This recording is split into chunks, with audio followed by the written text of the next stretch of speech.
Pierre Klein nous parlait des contraintes.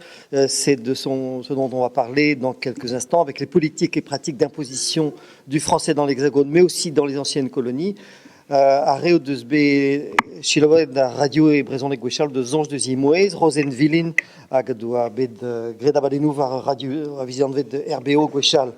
Mais ceux qui n'ont pas eu le plaisir d'entendre la voix de Rosenvillin sur les ondes de Radio France retiendront quand même que c'est une professionnelle de l'audiovisuel, journaliste, réalisatrice, ancienne directrice de télévision, aujourd'hui conseillère au CTA de Rennes, c'est le CSA décentralisé, et bien sûr directrice de Soro Soro, programme de documentation des langues en danger à travers le monde, et membre du laboratoire Celtic BLM à l'université de Rennes 2, et ses travaux de recherche en cours justement sur le thème qui nous intéresse aujourd'hui, sur les modes d'imposition de la langue française dans les écoles des régions de l'Hexagone et les anciennes colonies d'Afrique subsaharienne. Rosenvillin.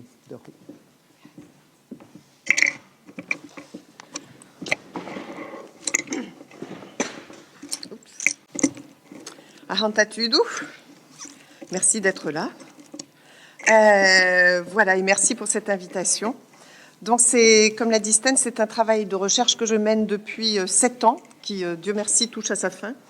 Un travail de recherche historique et sociolinguistique sur la manière dont les langues ont été utilisées par divers États, donc des États-nations, comme on l'a souligné tout à l'heure, pour soumettre des peuples annexés ou conquis, et en particulier via l'école, puisque c'est le focus. Et je me concentre, enfin, tout ce travail part d'une base qui est une comparaison entre ce qui s'est fait en Bretagne et ce qui s'est fait au Sénégal, donc puisque les mêmes méthodes ont été appliquées.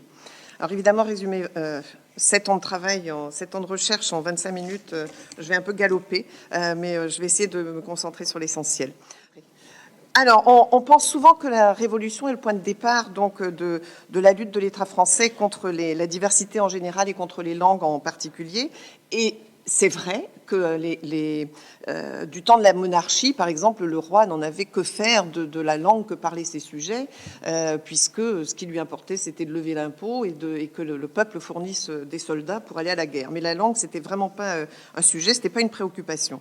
Cette préoccupation est donc apparue sous la Révolution, quand s'est posée la question de répandre toutes les nouvelles idées, les idées révolutionnaires dans le peuple, puisque, comme vous le savez, à cette époque-là, la majorité de la population de ce qui est devenu la France qu'on connaît aujourd'hui ne parlait pas français. Le français était extrêmement minoritaire. En Bretagne, on parlait breton, en Alsace, enfin bon, etc. Dans toutes les régions, on parlait d'autres langues. Donc, il a fallu diffuser les idées révolutionnaires et ils se sont posé la question du comment faire. Et donc, ce qu'on sait peu, c'est que durant les premières années de la Révolution, en fait, il y a eu une politique de traduction. C'est-à-dire que tous les textes révolutionnaires ont été, enfin tous, beaucoup de textes ont été peu à peu traduits dans plusieurs langues de l'Hexagone, et en particulier en breton. Donc, et ce document que vous voyez se trouve aux archives de Quimper. Je trouve ça merveilleux. C'est la Déclaration des droits de l'homme et du citoyen en breton. Hein, et vous noterez, alors ça m'amuse beaucoup, qu'en breton, on n'a pas le problème d'écriture inclusive comme on peut l'avoir en français, puisque on a l'homme argoise, la femme arvaouez, l'être humain en général en den.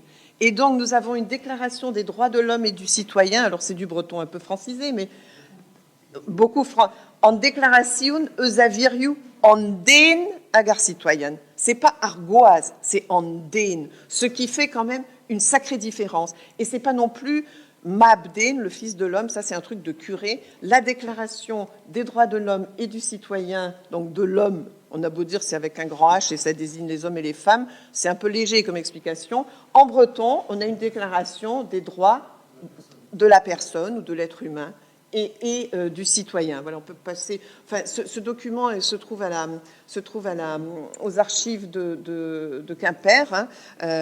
C'est un des nombreux documents qui ont été traduits en breton. On a la chance d'avoir ça. Je trouve ça particulièrement instructif. Alors ensuite, il y a eu une deuxième phase, donc, puisque cette politique de traduction, évidemment, c'était assez compliqué à mettre en place, parce que toutes ces langues n'étaient pas des langues écrites, il y avait des variantes dialectales, on manquait de traducteurs, évidemment, ça avait un coût que les révolutionnaires n'étaient pas forcément prêts à engager. Et puis aussi, il faut bien le dire, il y avait une méfiance de certains révolutionnaires vis-à-vis des traducteurs, parce que, qui sait, peut-être qu'ils racontaient des conneries, peut-être qu'en fait, ils instillaient des idées contre-révolutionnaires, réactionnaires, etc. Donc, il a été décidé de mettre un terme à cette politique de traduction qui a duré grosso modo jusqu'à 1794 à peu près, et un peu au-delà en Bretagne. Mais en tout cas, tout ça, s'est passé, ce revirement s'est passé, sans surprise, à l'époque de la Terreur, puisque à l'époque, on coupait les têtes. Hop. Oh non. Voilà, donc vous connaissez tous le fameux abbé Grégoire, qui était en fait un second couteau, mais enfin quand même il a fait du dégât. Donc vous connaissez très probablement ce fameux rapport de 1794. Alors c'est intéressant de noter que par ailleurs l'abbé Grégoire était quelqu'un de très progressiste, puisqu'il était anti-esclavagiste. Il était anti-esclavagiste, mais il était aussi... Bon, il a écrit ce rapport donc, sur la nécessité et les moyens d'anéantir le patois et d'universaliser l'usage de la langue française. Bon, je ne vais pas vous le lire dans le détail, mais enfin, c'est un texte qui est très connu. La même année, le rapport Barrère qui était qui était une autre grande figure de la Révolution, contemporain de l'abbé Grégoire, mais qui était plus important que l'abbé Grégoire, en fait. Donc là, bon, je prends la peine de vous le dire, nous avons révolutionné le gouvernement, les lois, les usages, les mœurs, les costumes, le commerce et la pensée même. Révolutionnons donc aussi la langue, qui est leur instrument journalier. Leur instrument journalier, c'est de la réaction, hein, bien sûr. Le fédéralisme et la superstition parlent bas breton, l'émigration et la haine de la République parlent allemand, la contre-révolution parle l'italien, et le fanatisme parle le basque. Cassons ces instruments de dommages et d'erreurs. Citoyens, la langue d'un peuple libre doit être une et la même pour tous. La messe est dite, ça s'appelle une volonté d'éradication. C'est clair, on dira ce qu'on voudra, il y a eu une volonté d'éradiquer les langues régionales en France. Alors, on arrive à un autre personnage de la Révolution, dont on parle beaucoup moins, Lacanal, Joseph Lacanal, qui est un ancien prêtre devenu homme politique, qui avait la volonté, déjà à l'époque de la Révolution, de répandre des écoles et de faire en sorte que tous les enfants de France bénéficient d'une instruction. Donc une volonté de scolariser tous les enfants du pays, hein, comme vous le voyez dans ce décret, sauf que à un moment donné, il y a l'article, je crois que c'est l'article 3 du décret, qui dit que l'enseignement se fera en langue française, l'idiome du pays ne pourra être employé que comme un moyen auxiliaire, c'est-à-dire pour apprendre le français. C'est une petite phrase qui a l'air anodine. Il n'empêche, ce décret n'a jamais été abrogé et il est techniquement encore en vigueur aujourd'hui. Et donc, on a vu dans d'autres cas, en particulier l'histoire du tilde sur le fange, qu'on peut ressortir des articles de l'époque de la Terreur pour justifier telle ou telle décision légale. Eh bien, le décret Lacanal pourrait être ressorti pour la même raison. Alors, malgré cette volonté de scolariser tous les enfants de France, évidemment, les révolutionnaires qui sont quand même en train d'essayer de réinventer le monde, c'est un fiasco total. L'instruction régresse durant la période post-révolutionnaire. C'est un fiasco. Mais les idées, elles se sont infiltrées. Et là, je vous ai mis 3 simples citations, mais il y en a des dizaines comme ça tout du long du XIXe siècle. Les sous-préfets et les inspecteurs académiques sont aux avant-postes de ce lavage de cerveau.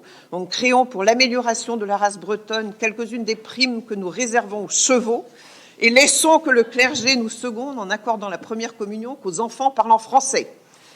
Ou le sous-préfet de Morlaix. Donc, surtout, rappelez-vous, messieurs, que vous n'êtes établis que pour tuer la langue bretonne.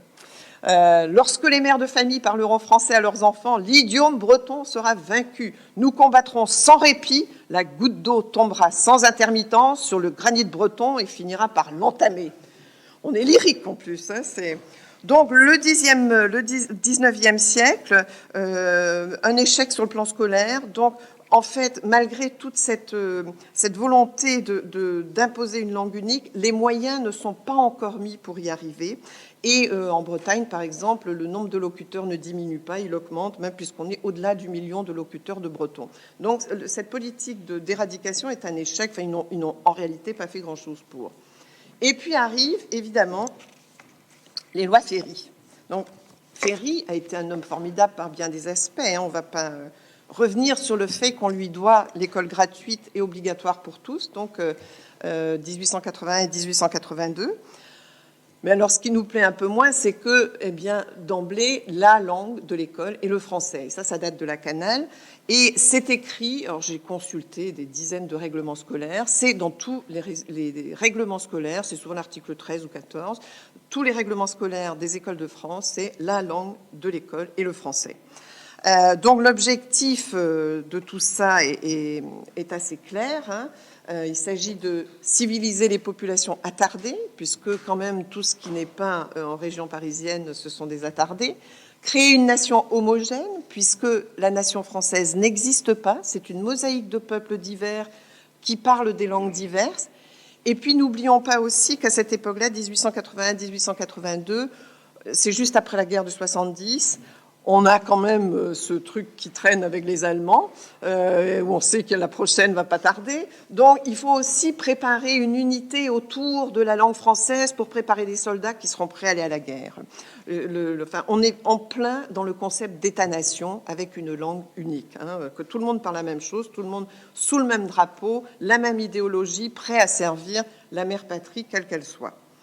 Alors, si on fait le compte de tout ça, on ne peut pas dire que la Révolution est responsable de l'éradication des langues. On ne peut pas dire non plus que ce soit les lois Ferry. C'est un peu la conjonction des deux.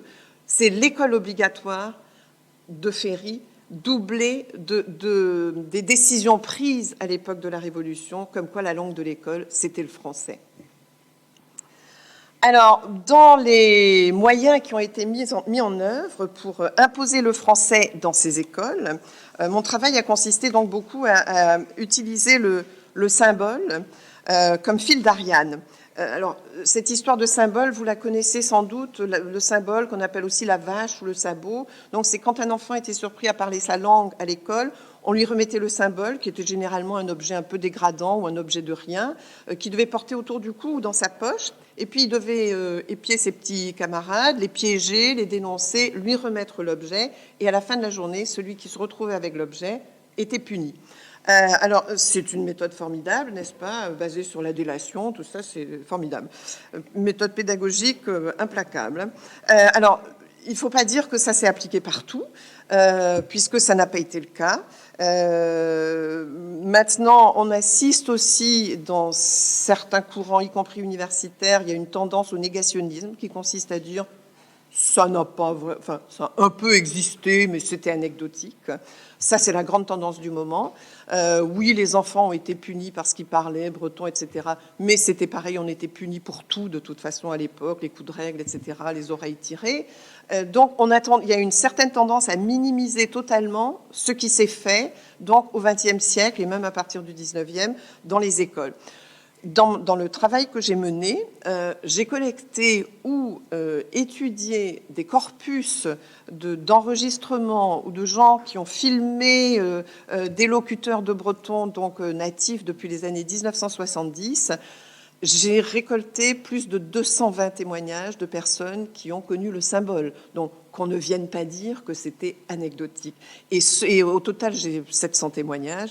Et il y en a encore 250 où les gens ne parlent pas du symbole, mais où ils parlent des punitions qu'ils ont reçues pour avoir parlé breton. Donc, non, ne vous laissez pas influencer par cette espèce de petite musique qui tente à envahir un peu le paysage. Non, ce n'était pas anecdotique. Oui, les enfants ont souffert.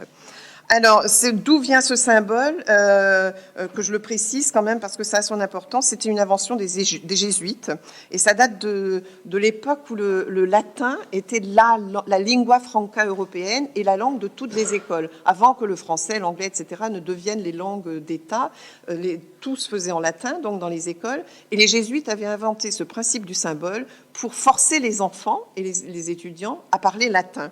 Donc ça s'appelait le signum et ensuite quand les anciennes langues vernaculaires interdites, c'est-à-dire le français, l'anglais, l'espagnol, etc., sont devenues des langues d'État, elles ont repris la méthode et l'ont appliquée pour imposer donc cette langue d'État. Alors, et je précise que c'était autant les laïcs, autant les curés que les instituteurs laïcs, hein, contrairement à ce qui a pu s'entendre ou se dire, les écoles confessionnelles appliquaient également le symbole. Alors évidemment, on ne va pas dire non plus que le symbole est seul responsable, hein, je ne suis pas du tout dans cette optique-là, mais il a certainement eu, enfin l'école a eu une grande part, en tout cas dans l'éradication des langues. Voilà, alors c'est une pratique qu'on retrouve partout en France, dans toutes les régions de France. On a parlé de l'Alsace, hein, Pierre Klein connaît bien ça, le symbole que vous appeliez autrement parce qu'il portait des noms différents selon les régions. Dans le sud de la France, c'était le signal. Bon, souvent, ça s'appelait par le nom de l'objet. C'est pour ça qu'en Bretagne, ça s'appelle souvent le sabot, parce que c'était un sabot qu'il portait.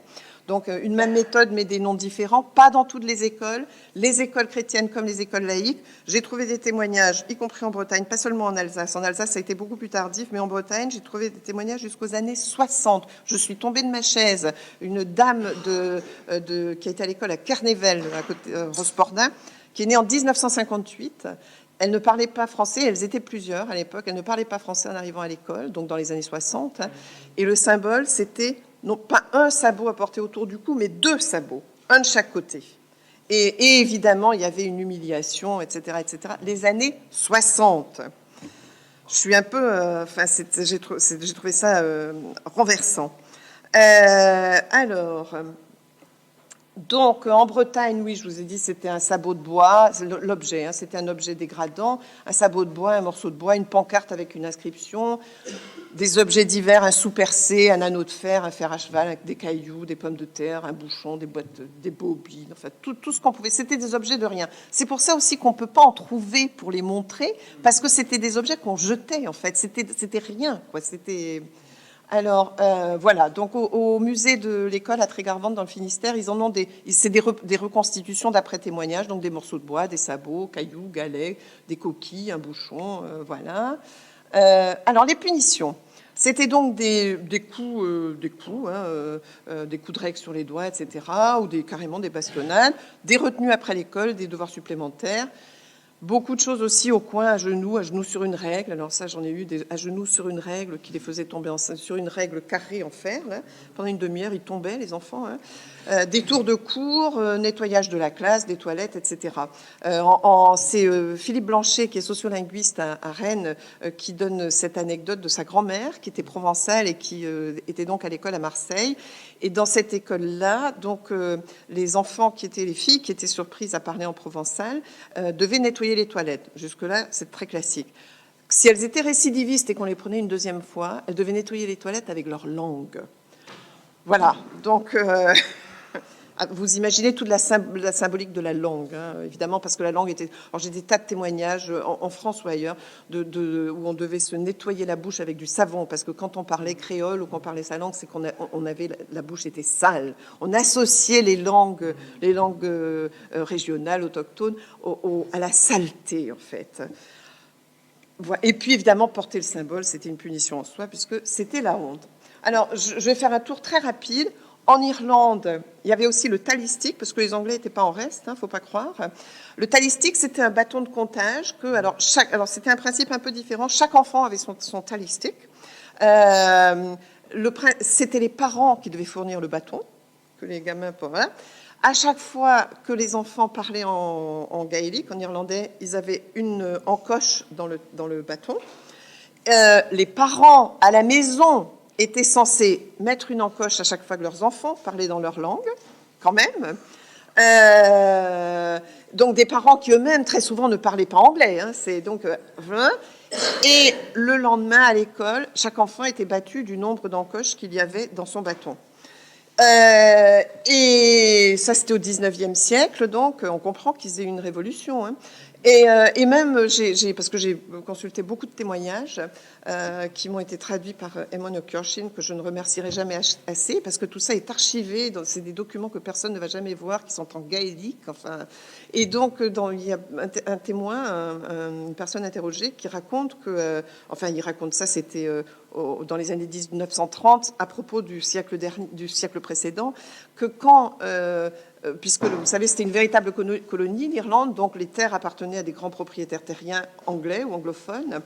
Et quand un propriétaire terrien constatait que tel enfant de la famille qui louait ses terres était trop souvent surpris à parler gaélique, le propriétaire terrien pouvait exclure, virer les fermiers, et qui se retrouvaient sur la route uniquement parce que leurs enfants avaient parlé gaélique. Vous imaginez, c'est vraiment de la colonisation, là. Alors, voilà, ça pouvait ressembler à ça, un talistique avec les encoches, le Welsh Not au Pays de Galles. Hein, et là, je remercie Ellen Half qui m'a traduit quelques textes, et son fils. Voilà. Donc, c'était le Welsh Not, c'était une pancarte avec écrit Welsh Not, donc gallois non, suspendu autour du cou, le même fonctionnement. Premier témoignage à la fin du XVIIIe et les derniers au début du XXe. Voilà, ça ressemblait à ça, Welsh Not.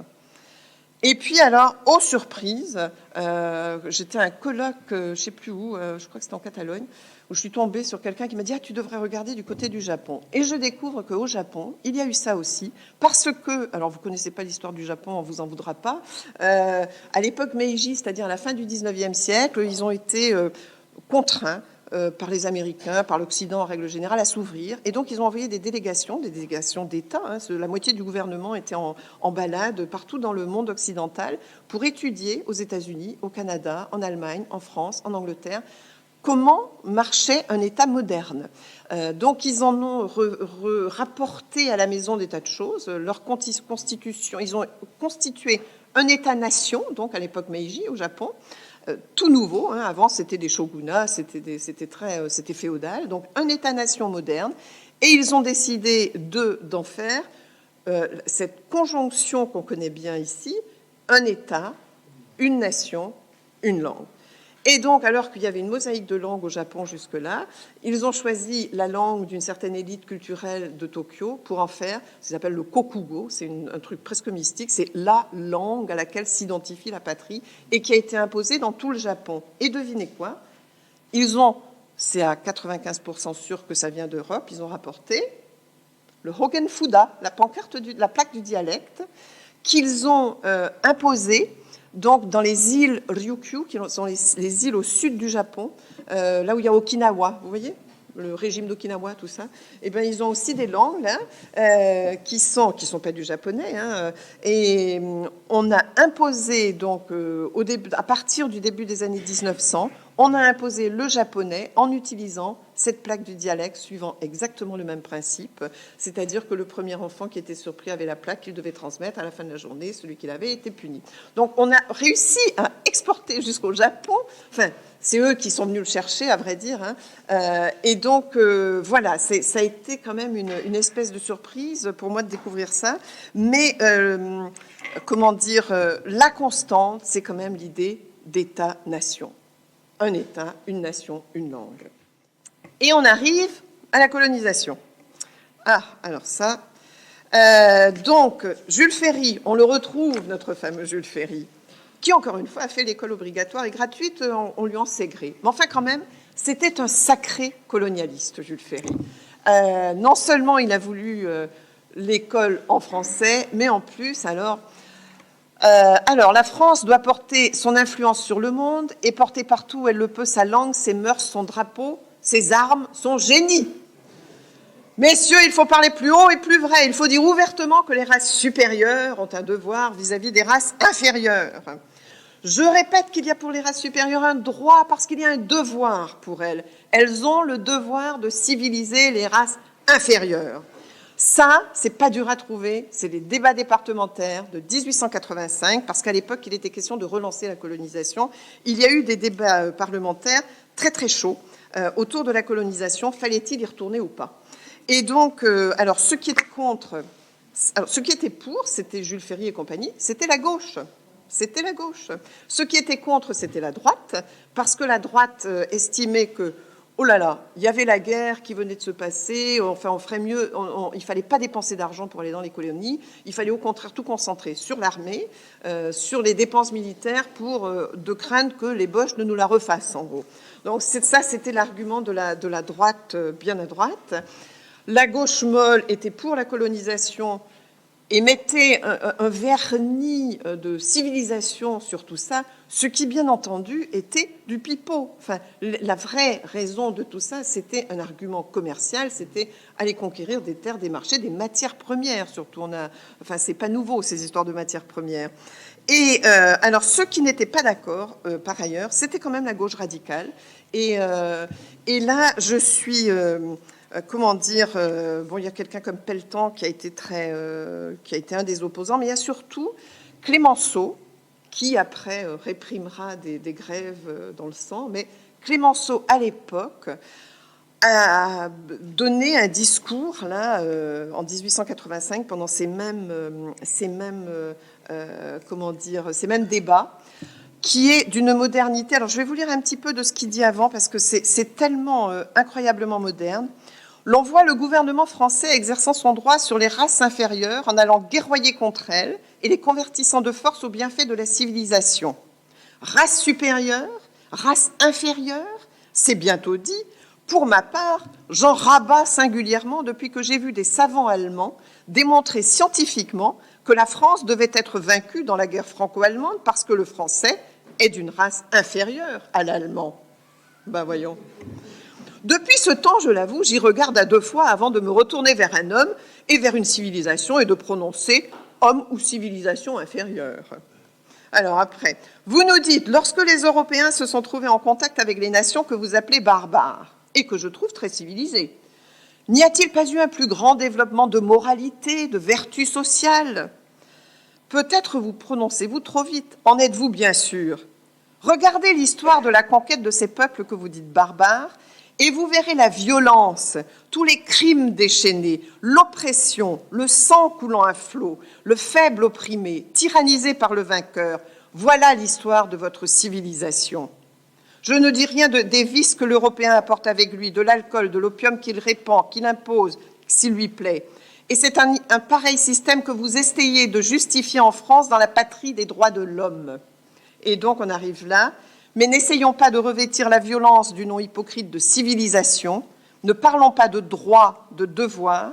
La conquête que vous préconisez, c'est l'abus pur et simple de la force que donne la civilisation scientifique sur les civilisations rudimentaires pour s'approprier l'homme, le torturer, en extraire toute la force qui est en lui au profit du prétendu civilisateur.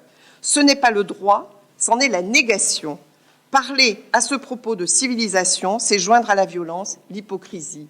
Voilà, ça c'est 1885. Alors il n'y a rien qui m'énerve plus que d'entendre dire oui mais la colonisation c'est l'époque qui voulait ça. On ne savait pas. Non, on savait. Il y a eu des débats extrêmement serrés à l'époque justement au Parlement, à l'Assemblée et malheureusement ce sont les colonialistes qui l'ont emporté comme on le sait. Alors là-dessus s'est posée une autre question, qui était une question importante, c'est est-ce qu'il fallait scolariser les Africains? Pensez donc qu'ils sont noirs. Alors il y avait d'une part tout un courant anti-assimilationniste, on ne va quand même pas dépenser de l'argent pour civiliser des nègres, enfin n'y pensez pas. Et donc, bon, comme ils étaient considérés comme à peine humains, il ne fallait pas les éduquer, tout ça, parce qu'en plus ça serait dangereux. Et puis il y avait un autre courant, notre fameux courant français universaliste, assimilationniste, qui considère que c'est un devoir de civiliser les sauvages et de leur donner généreusement notre langue magnifique, le français.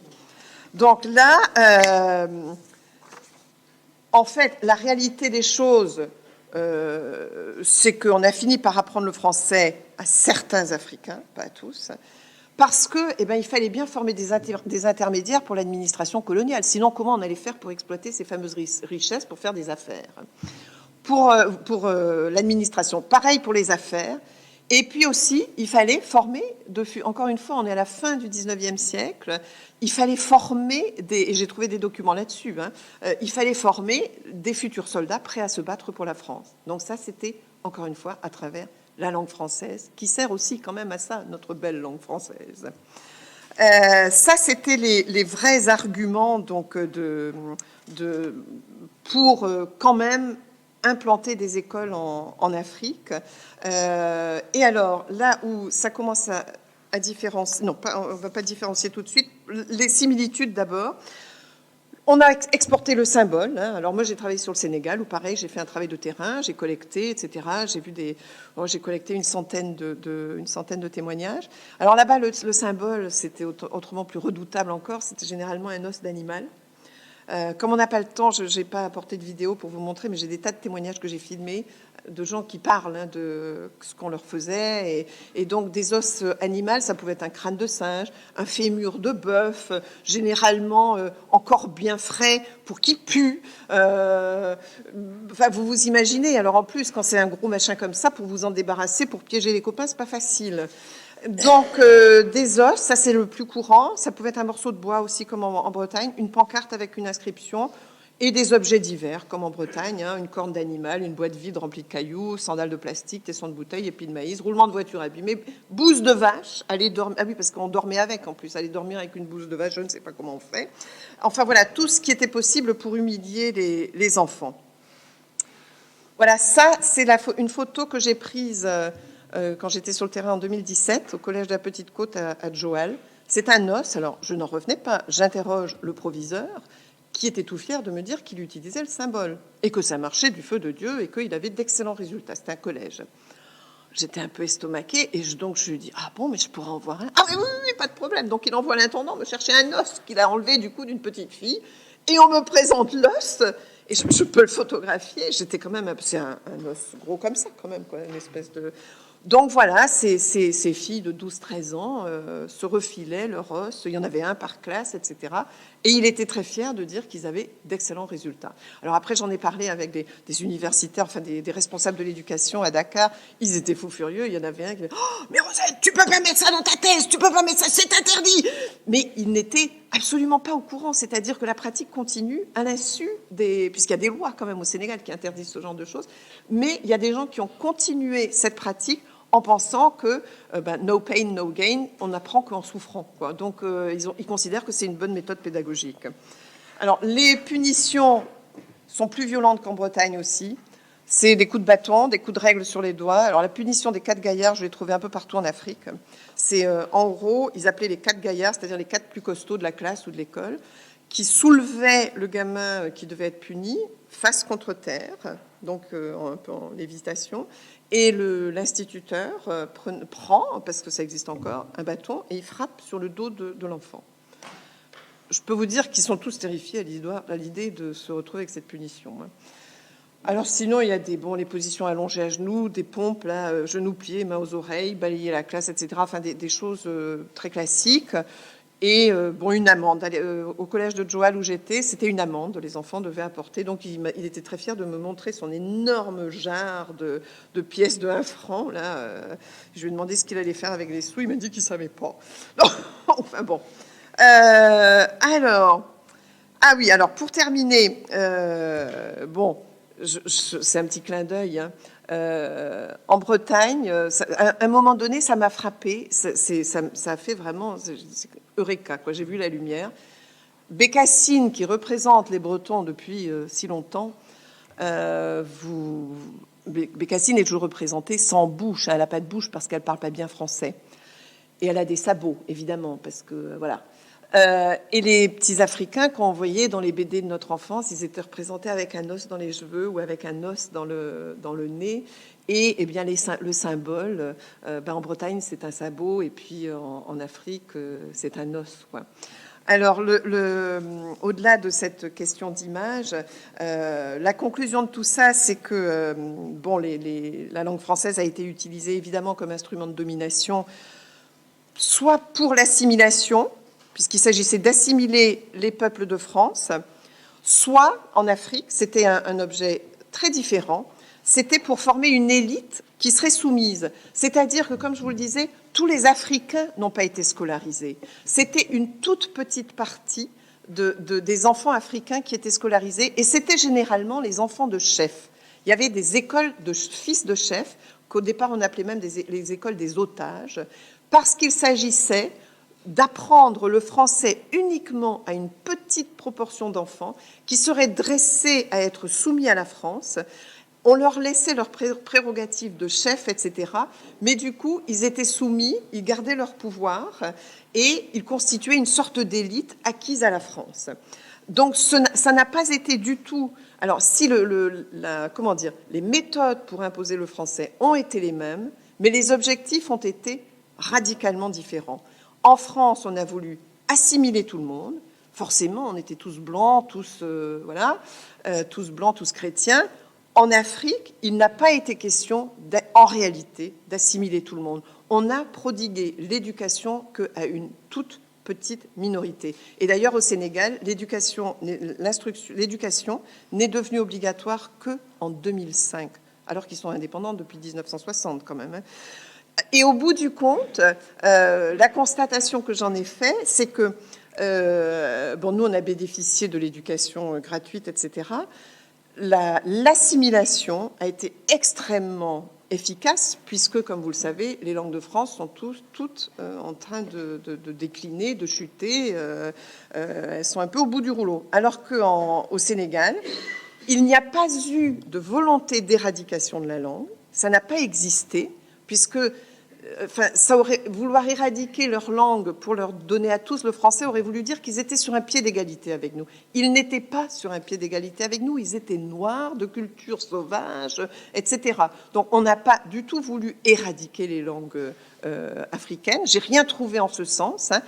Mais, au bout du compte, ça a été leur chance. Il n'y a pas eu de volonté d'éradication, il n'y a pas eu d'instruction obligatoire. Du coup, les langues africaines sont encore très vivantes, et en particulier au Sénégal, c'est vrai, un cas un peu particulier, où aujourd'hui, le français est en perte de vitesse, hein, et c'est le Wolof qui est une des langues, qui est la lingua franca du Sénégal, qui est parlée par plus de 80, qui est en tout cas comprise par 95% de la population. Et ce qui provoque on arrive à d'autres problèmes là au Sénégal, c'est que le Wolof tente à être dominant et à reproduire la même tendance et à vouloir imposer le Wolof partout. Et ce sont les autres petites langues qui risquent d'en pâtir. Voilà, je vous remercie.